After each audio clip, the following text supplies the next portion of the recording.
تعارف ہوا ان کے بارے میں سن کر آپ کے ذہنوں میں ہمارے تعلق سے جو بھی گمان ابھرا ہوگا یہ دعا ضرور کیجئے کہ اے اللہ ہم نے ان کے بارے میں جو گمان قائم کیا ہے اس گمان پر ان کو ہمیشہ باقی رکھے. یہ بہت اہم ہے. وعدہ ہے نا دوستو؟ دعا کریں گے نا میری بہنوں؟ اور یہ دیکھ کر بھی مجھے بہت خوشی ہے کہ یہاں پر بھائیوں سے زیادہ بہنیں نظر آ رہی ہیں. یہ جذبہ ہونا چاہیے. اور بھائی لوزن مکی صاحب کہہ رہے ہیں کہ باہر بھی اور خواتین موجود ہیں. ہم جس پورے ہندوستان میں اس مشن کو لے کے گھوم رہے ہیں، جس کالج میں بھی جاتے ہیں، ٹاپرز کالج کے ٹاپرز کی فوٹوز پرنسپل کے روم میں سامنے لگی ہوتی ہیں. اس میں جتنے لڑکے ہوتے ہیں 25% ٹاپر، 75% گرلز. لیکن یہ تو دنیاوی معاملات میں ہے. یہاں دیکھ کے خوشی اس بات کی ہو رہی ہے کہ دین کے معاملے میں بھی، کتاب اللہ کتاب السنہ کو سننے کے معاملے میں بھی عورتوں نے مردوں کو بیٹ کر دیا ہے. سبحان اللہ.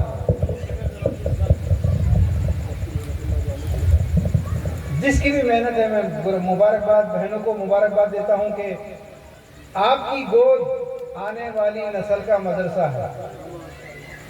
آپ ہی دلچسپی لیں گی. اب جس مشن پر جس ٹاپک پہ میں بات کرنے والا ہوں اس کے مکمل محافظ جس کے ذریعے انقلاب آ سکتا ہے وہ صرف اور صرف آپ. اور ویسے بھی میں چونکہ شادی بیاہ کے معاملے پہ بات کرنے والا ہوں، ان شادیوں نے جو بربادیاں مچائی ہیں اس کے سلسلے میں 1000 مرد مل کے جتنا کام کر سکتے ہیں صرف 100 عورتیں اتنا کام کر سکتی ہیں انشاءاللہ. آپ اگر سمجھ لیں بات تو میرے بھائیوں اور میرے بہنوں، بہت دیر ہو چکی ہے. مجھے معلوم ہے کہ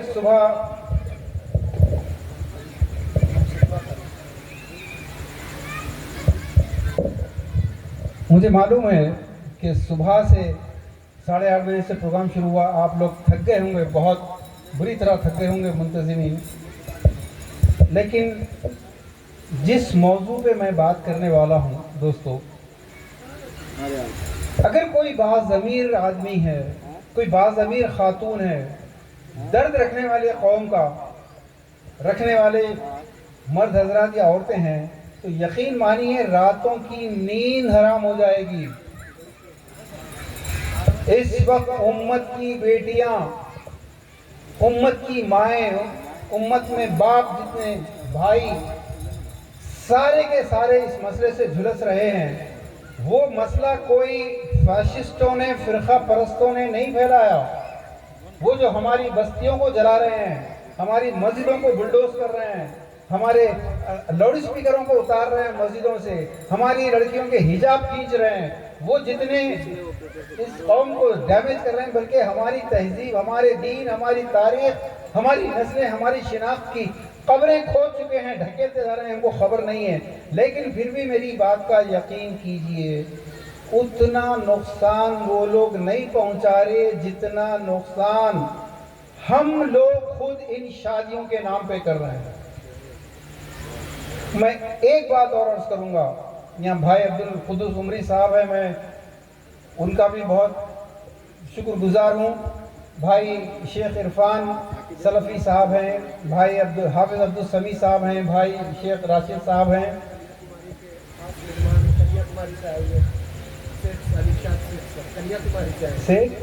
ارشاد سیٹھ صاحب کنیا کماری. میری خوش نصیبی ہے سر کہ آپ یہاں پر تشریف فرما ہیں. اہلاً و سہلاً. میری خوش نصیبی اتنے اہم مفکرین، دانشور، اہل دین کے ساتھ بیٹھا ہوں. میں ایک بات عرض کرنا چاہتا ہوں، چونکہ میرا جس مشن سے تعلق ہے، میں کبھی مکمل دیوبندی علماء کے بیچ میں ہوں، کہیں اہل حدیث سے تو میرا تعلق ہے ہی گہرا، کہیں مکمل بریلوی حضرات کے ساتھ ہوں. کیونکہ یہ مشن جس دن ذہنوں میں اتر جائے گا، یہ جو ہم اتحاد کی بات کرتے ہیں، خود بخود اتحاد پیدا ہونے والا ہے. تو میں ایک درد کے ساتھ، ایک شکایت مت سمجھیے، ایک بات عرض کرنا چاہتا ہوں. شادی بیاہ کا تعلق، چونکہ ہم اہل حدیث ہیں اور ہمارا منہج سب سے پہلے کتاب اللہ کتاب السنہ، جو بھی منہج بنے گا، جو بھی طریقہ کار بنے گا، وہ کتاب اللہ کتاب و سنت کے مطابق ہی ہوگا، ورنہ نہیں۔ اور حقیقت بھی یہی ہے کہ ہندوستان کے ماحول میں کتاب اللہ کتاب و سنت کی آواز جو سب سے پہلے جس نے دی وہ اہل حدیث بنا۔ اور دوسرے بھی مسلکوں میں دیکھیں گے تو ہر معاملے میں سنتوں کی محبت کی شدت اتنی شدت ہے کہ ہم لوگ مسجدیں الگ کر لیتے ہیں، ہم لوگ لباس، ہم لوگ اپنے علماء، ہم لوگ اپنے کتابیں سب کچھ الگ کر لیتے ہیں۔ کیوں؟ یہ سنت سے محبت کا نتیجہ ہے، اتنی شدت سے محبت ہے سنتوں سے۔ تو پھر نکاح کے معاملے میں کتاب اللہ کتاب السنہ یا اتباع سنت جس کو کہتے ہیں، اس کے معاملے میں ہم کتنے مارکس لے رہے ہیں، کتنے نمبر لے رہے ہیں، اس کو احتساب کرنا پڑے گا۔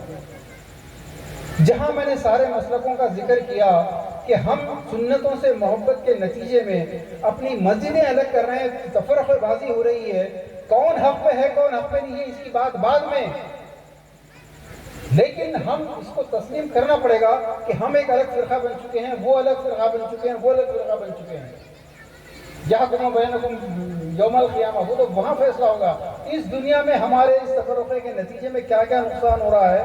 سب سے بڑا نقصان تو یہ ہے فَأَغْرَيْنَا بَيْنَهُمُ الْعَدَاوَةَ وَالْبَغْضَاءَ إِلَى يَوْمِ الْقِيَامَةِ۔ جب کتاب اللہ کو چھوڑ کر، کتاب اللہ کو بھول کر لوگ اپنی اپنی مرضی پہ چلنے لگتے ہیں، اپنے اپنے فرقے پہ چلنے لگتے ہیں، فَأَغْرَيْنَا بَيْنَهُمُ الْعَدَاوَةَ وَالْبَغْضَاءَ، ان کے درمیان اللہ تعالیٰ نے، یہ تو نصارہ کے تعلق سے ہے لیکن وارننگ کے طور پر ہے کہ آپس میں اتنے گروپ اتنے فرقوں میں بٹ جائیں، بانٹ دیں گے اللہ تعالیٰ کہ آپس میں نفرت اور بغاوت، عداوت، بغض جو ہے قیامت تک رہے گی۔ اللہ کی وارننگ ہے، قیامت تک رہنے والی ہے۔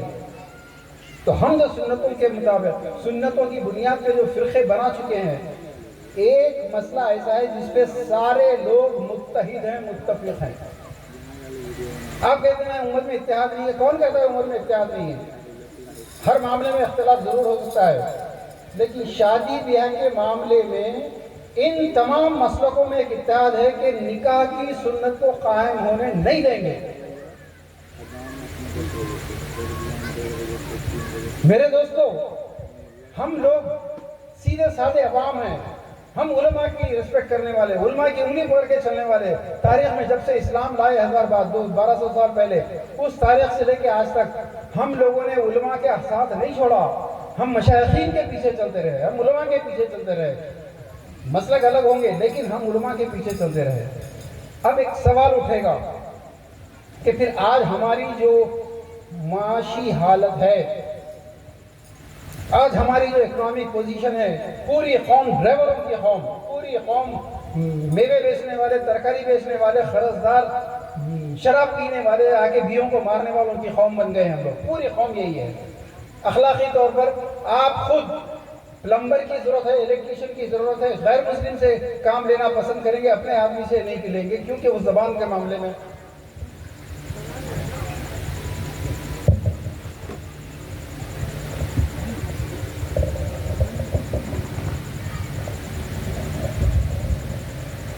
تو میرے دوستوں، ہم سنتوں سے محبت کرتے ہیں بہت زیادہ، لیکن ایک سنت ایسی ہے جس پہ سارے متفق ہیں کہ یہاں سنت کو قائم ہونے نہیں دیں گے۔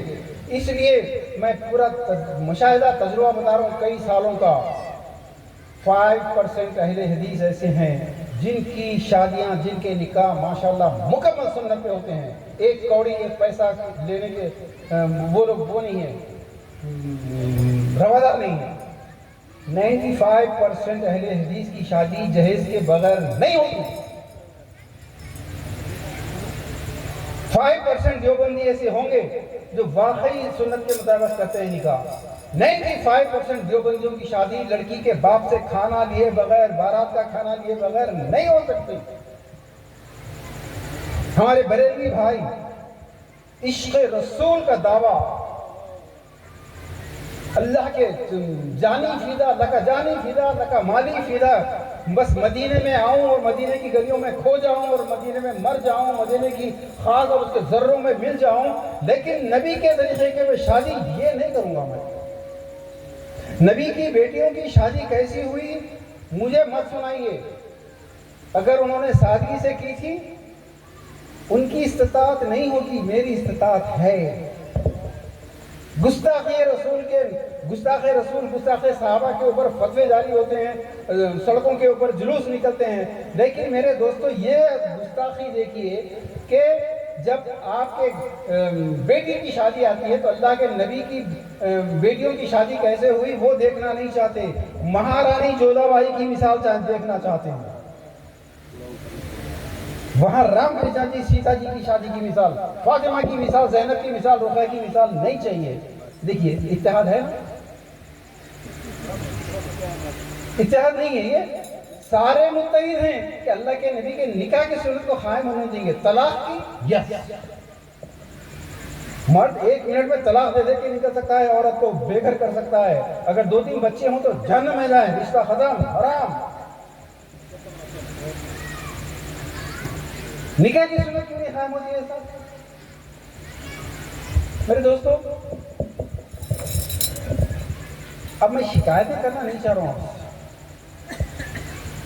حاصل بھی کچھ بھی نہیں ہے، مجھے ایمانداری سے بتائیے۔ لیکن میں ایک بات عرض کرنا چاہوں گا، شاید آپ کے فائدے کی ہو، جی مسلمان دھوکے میں ڈالتے ہیں مسلمانوں کو ہی، مولوی کو بلا کر کے نکاح سنت کو ابھی کرتے ہیں ایجاب اور قبول، مولوی صاحب پڑھ دیں گے، باقی شادی بیاہ کی ساری چیزیں اپنی مرضی کے حساب سے، تو اس لیے وہ بولیں گے کہ نہیں ہم سنت کے حساب سے کر رہے ہیں۔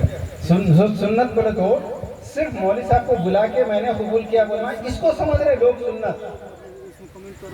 یہ آپ بالکل 100% صحیح بول رہے ہیں۔ لوگ ہم سے پوچھتے ہیں ارے بھائی سنت کا مطلب یہ ہے کہ نکاح کرتے نا شادی کو سنت بولتے ہیں؟ نہیں، پانی پینا جیسا ضرورت ہے نکاح بھی ایک ضرورت ہے، پانی پینا ضرورت ہے، سنت نہیں ہے۔ پانی پینا سنت نہیں ہے، وہ آپ کی ضرورت ہے، بیٹھ کے پینا سنت ہے۔ ویسے نکاح سنت کا مظاہرہ نہیں ہے، اللہ کے نبی کے طریقے پر نکاح کرنا اصل سنت کا مظاہرہ ہے۔ اس ٹاپک پر کرنا کیا ہے؟ کیا جہیز پر اس سے پہلے آپ نے کبھی کوئی تقریر نہیں سنی؟ سنتے آ رہے ہیں، ہر تیسرے مولوی صاحب جہیز پہ ہی بولتے ہیں، بلکہ یہ نوجوانوں کے کانوں میں جیسے جہیز کا لفظ آیا، ہو سکتا ہے ان کے ذہن میں ویڈیو ریوائنڈ ہو رہے ہوں گے پورے، اب یہ مولانا یہ بولیں گے، یہ بولیں گے، یہ بولیں گے، یہ بولیں گے۔ جہاں شادی کی یا اصلاح معاشرہ کی بات ہوتی ہے، ہماری عورتوں کو پہلے بولتی کہیں وہی بولتے جی انہوں چھوڑو۔ مجھے لوگ تھک گئے ہوں گے، جدہ میں جدہ میں شاداب ہوٹل تھی، ہم ہر جمعے کو انڈیا پاکستان سے آنے والے تمام علماء کو انوائٹ کرتے تھے۔ تو سچویشن ایسا تھا کہ یہ اسٹیج تھا، 4 چیئر ہوتے تھے اور سامنے لیڈیز، بیچ میں پردہ، بالکل ایسے ہی۔ تو ہندوستان سے 2 بہت بڑے پائے کے علماء آئے تھے، اب میں نام لینے کا گناہ گار نہیں ہو سکتا۔ ہم نے ان کو انوائٹ کیا اور اینکر صاحب بیٹھے تھے، میں 4 لوگ ہم چیئر پہ تھے، سامنے لیڈیز میں میری وائف بیٹھی ہے اور وہ جو 2 علماء ہیں ان کے دونوں بیویاں ہیں اور باقی عورتیں تھیں، مرد تھے۔ تو ہم نے ہم ایک ہی ٹاپک دیتے تھے سب کو کہ جیسا آپ فاتحہ کا کھانا جائز ناجائز کی بحثیں کرتے ہیں، ویلنٹائن ڈے، نیو ایئر کا کھانا، دسہرے کا کھانا جائز ناجائز کی بحثیں کرتے ہیں، یہ شادی کے دن کا کھانا، ایسی شادی جو نبی سے بغاوت ہے، جس میں جہیز، جس میں ہنڈے کی تلک کی رقم لی جا رہی ہے، جس میں جوڑے کی رقم لی جا رہی ہے، ایسا کھانا اس کا شریعت میں اس کی حیثیت کیا ہے؟ ایک ہی ٹاپک ہوتا ہے۔ تو ہوا یہ کہ وہ دونوں حضرات بالکل اسی طریقے سے کھڑے رہ کے، انہوں لیڈیز کی طرف دیکھ رہے نہیں، صرف جینٹس کی طرف کھڑے رہ کے، جو شریعت میں ہے حکم بیان کرنا پڑتا، مجبوری ہے وہ۔ تو انہوں نے کہا کہ یہ جہیز کی کوئی نہ تو اللہ کے نبی کی سنت میں، نہ صحابہ کسی کی سنت میں اس کی کوئی مقام نہیں ہے، اس کی کوئی ثبوت ہی نہیں ہے۔ اور کھانا یہ بھی اس دور کی مہارانی جودھا بائی کی ایک بدعت ہے۔ اب مزہ کیا ہوتا، وہ دونوں حضرات کے دونوں تقریروں میں ان کی بیویاں ادھر سے پکار رہے، بھائی ایسا کیسا، خالی ہاتھ دے دینا، خالی ہاتھ بھیج دینا، لوگ اب کیا تو بھیج دینا واپس۔ وہ دونوں بول رہے ادھر سے، یہ حضرات ادھر دیکھ رہے نہیں، صرف ادھر ہی دیکھ رہے، اور انہوں نے ہاتھ اٹھا کے بولے زور سے۔ یہ مسئلے کا حل کیا ہے؟ ہم حل کی بات کریں گے، اور اگر آپ لوگ اس کو سیریس لینا نہیں چاہتے تو اس کے نقصانات کیا ہونے والے ہیں، میں آپ کے سامنے وہ بات رکھنا چاہتا ہوں۔ اور مجھے ایک عجیب سی ہمت پیدا ہو گئی کہ اتنا تھکنے کے باوجود، اتنی رات ہونے کے باوجود خواتین کی دلچسپی میں کوئی کمی نہیں ہے، مرد حضرات کی دلچسپی میں بھی کوئی کمی نہیں ہے۔ ہاں بیچ میں سے اگر آپ اٹھ کے جانا شروع کر دیں گے تو میں اسٹاپ کر دوں گا انشاءاللہ۔ اچھا اچھا میرے بھائیو، حل کی طرف آئیے۔ حل قرآن و حدیث میں موجود ہے۔ اگر واقعی کتاب اللہ، کتاب و سنت کو فالو کرنا ہے، حل وہاں پر موجود ہے۔ اللہ کے نبی صلی اللہ علیہ وسلم نے فرمایا، من رأى منکم منکرا فلیغیرہ بیدہ، تم میں سے جب کوئی برائی کو دیکھے، منکر کو دیکھے، ہاتھ سے روکے۔ بیوی پہ ہاتھ چل سکتا ہے یا نہیں چل سکتا؟ جائز تو چل رہی ہے، ناجائز کتنی مرتبہ چل جاتا ہے ہاتھ آپ کا بچوں پہ۔ تو جب تم برائی کو دیکھو تو اللہ کے نبی کہہ رہے ہیں ہاتھ اٹھاؤ، جس پہ ہاتھ اٹھا سکتے ہو ہاتھ اٹھاؤ، پڑوسی پہ ہاتھ نہیں اٹھا سکتے۔ فَإِن لَّمْ يَسْتَطِعْ فَبِلِسَانِهِ، زبان سے، زبان کھولو، بولو یہ شادی کا دعوت نامہ دیکھ کے بولو کہ میں اس شادی میں نہیں آؤں گا، میرے نبی کی شادیوں کے طریقے سے بغاوت ہے، یہ میں نہیں آ سکتا، سوری، بولو زبان سے۔ فَإِن لَّمْ يَسْتَطِعْ، اگر ایسا بھی نہیں کر سکتے، فَبِقَلْبِهِ، دل سے تو اس سے نفرت کر سکتے ہو نا، دل سے تو اس کو غلط سمجھ سکتے ہو نا۔ بیٹا اگر کوئی کسی کو دل سے نفرت کرتے ہیں، آپ دل سے برا سمجھتے ہیں، وہ آپ کے سامنے آ جائے تو کیا کرتے ہیں آپ؟ زور سے بولو یس۔ اس کی شکل دیکھنا نہیں چاہتے، انجان ہو جاتے۔ اگر عورتوں کی جیٹھانی نے دیورانی کے درمیان میں اختلافات ہیں، دشمنی ہے، اچانک جیٹھانی یا دیورانی سامنے آ گئی تو عورتیں کیسا کرتے؟ آپ لوگ امیجن کرو، میں یہاں کروں گا تو لوگ سمجھیں گے میں میمکری کا آرٹسٹ ہوں بول کے۔ 3 درجے ہیں، برائی کو دیکھے تو ہاتھ سے روکو، نہیں تو زبان کھولو، نہیں تو دل سے نفرت کرو۔ اب ایک بات بتاؤ، یہ جو شادیاں ہیں، سب سے پہلے کتاب اللہ، کتاب السنہ کے روشنی میں بات کیجیے، اتباع رسول کی روشنی میں بات کیجیے۔ سب کو معلوم ہے جہیز غلط ہے، سب کو معلوم ہے فضول خرچی غلط ہے، سب کو معلوم ہے بارات کا کھانا لینا، تلک لینا غلط ہے، لیکن پھر بھی یہ سسٹم چل رہا ہے۔ تو کیوں چل رہا ہے؟ کیوں؟ اس کے 2 لوگ ذمہ دار ہیں۔ ایک وہ مذہبی ریلیجیس دیندار طبقہ جو قیادت کر رہا ہے، اس نے یہ بات دماغوں میں ڈال دی ہے کہ خوشی سے اگر کوئی کھانا کھلائے تو جائز ہے۔ اس نے دماغوں میں یہ بات ڈال دی ہے کہ خوشی سے کوئی کھانا کھلائے یا جہیز دے تو تحفہ ہے۔ میرے دوستو، یہ کہاں سے آیا؟ پہلے میں بتاتا ہوں آپ کو، ہسٹری پڑھیے۔ آج کے فاشسٹوں اور جو فرقہ پرست لوگ ہیں، ان کے خوف کی وجہ سے ہمارے علماء ہوں، چاہے مرشد ہوں، چاہے لیڈر ہوں، سارے کے سارے ڈرے ہوئے ہیں۔ یہ کوئی نئی بات نہیں ہے۔ اکبر اعظم نے جب ایک نیا دین، ایک نیا ریلیجن شروع کیا، اس کا نام تھا دین الہی۔ اس دین الہی کے خلاف جو بھی آواز اٹھاتا، شیخ احمد سرہندی کا نام آپ نے سنا ہوگا۔ شیخ احمد سرہندی کو 12 سال گوالیار کے قلعے میں قید کر کے رکھا گیا تھا۔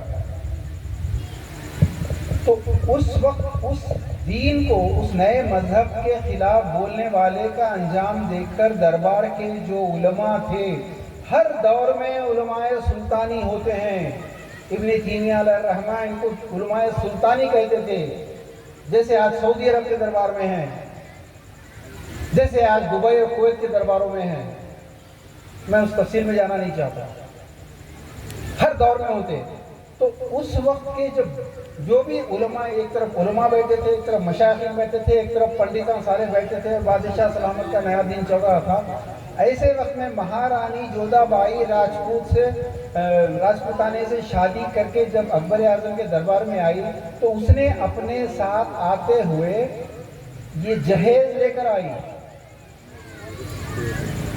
یہ کھانے لے کر آئی، یہ مانجے لے کر آئی، یہ سانچک لے کر آئی، یہ منگنی کے کھانے لے کر آئی۔ اب دربار کے جو علماء تھے، اب اگر وہ اس کو ناجائز کہتے، اگر وہ اس کے اوپر شرعی اس کی حیثیت متعین کرتے تو سیدھے یا تو گردن ماری جاتی یا پھر دربار سے نکالے جاتے، قید کیے جاتے۔ اس خوف سے ان لوگوں نے ان چیزوں کو اسلامائز کرنا شروع کیا۔ اسلام کی سند کیسے دینا ہے جب سے شروع ہو گیا، انہوں نے کہا کہ اللہ کے نبی کھانا کھلاتے تھے سب کو، لہذا یہ شادی کے دن کا کھانا جائز ہوا۔ اللہ کے نبی تحفے دینا پسند کرتے تھے، لہذا یہ جہیز دینا اسلامی بن گیا۔ دیکھیے یہ جواز نکالنے کر کے جائز ہو گیا۔ آج بھی حیدرآباد ہو کہ لکھنؤ ہو کہ بہار ہو، بڑے امیر لوگوں کے شادیوں میں، بڑے ایم پیز کی شادیوں میں، ایم ایل ایز کی شادیوں میں، انڈسٹریز کی شادیوں میں، پولیٹیشنز کی شادیوں کے اندر، سارے لوگوں کے اندر علماء موجود، ہر مسلک کے علماء موجود۔ میں صحیح بولوں یا غلط؟ مجبوری یہ ہے کہ اگر جمعے کے خطبے میں امام خطیب صاحب نے کھڑے رہ کر یہ اعلان کیا کہ یہ نکاح غلط، یہ کھانے غلط ہیں، یہ جہیز غلط ہیں، سب سے پہلے کل ہی اس کی نوکری چلی جائے گی۔ بولتے ہیں بیچارے کہ بالکل صحیح ہے، لیکن اگر ہم نے کہہ دیا کہ یہ کھانا شادی کے بارات کا کھانا جو لے رہے ہو غلط ہے، اگر ہم نے کہہ دیا تو کل ہماری نوکری چلی جائے گی، کیا آپ ہم کو نوکری دلائیں گے دوبارہ؟ ہم سے بڑے بڑے مدرسے والوں نے کہا کہ اگر ہم نے ان لوگوں کی شادیوں کو غلط کہا تو یہ لوگ جو شادیوں کے لیے، اپنی شادی کے لیے، اپنے گھر کی شادی کے لیے 50 لاکھ 1 کروڑ روپے خرچ کرتے ہیں، ہمارے مدرسے کو بھی تو 5-10 لاکھ روپے دیتے نا، کبھی 5,000 روپے آپ اپنے جیب سے نکال کے دیے کیا؟ یہ پوچھتے ہیں ہم۔ وہ مجبوری ہے، مگر میری بہنوں، خاص طور پر بہنوں، آپ سنو، ان شادیوں کا سب سے زیادہ نقصان آپ کو پہنچ رہا ہے، مگر افسوس ہے کہ آپ ہی ریئلائز کرنا نہیں چاہتے۔ آپ اپنی بیٹی کی شادی کے لیے 5 لاکھ 10 لاکھ 20-25 لاکھ خرچ کر کے خوش ہو رہی ہیں کہ میری بیٹی کا سسرال میں عزت ہوگی، نام ہوگا، مقام ہوگا۔ آپ کو نہیں معلوم اپنی بیٹی کے لیے تو آپ بہت اچھا کر رہی ہیں، بیٹی کے اگر 2-3 بیٹیاں پیدا ہو جائیں تو کل ان بیٹیوں کے لیے آپ ان کی قبریں کھود رہی ہیں۔ ان کو عائشہ جو احمد آباد کے سمندر میں خودکشی کر کے مر گئی، آپ وہ لڑکیوں کو مجبور کر رہی ہے۔ ہر مہینہ ہر سٹی میں کم سے کم 150-200 لڑکیاں جو غیر مسلموں کے ساتھ شادی کر رہی ہیں، آپ اپنی نواسیوں کو، اپنی پوتیوں کو مجبور کر رہی ہیں کل ایسا کرنے کے لیے۔ آپ رکیے، اب ان کو کون روک سکتا ہے؟ عورتوں کو، ان کو صرف مرد روک سکتا ہے، مگر مرد ہے کہاں؟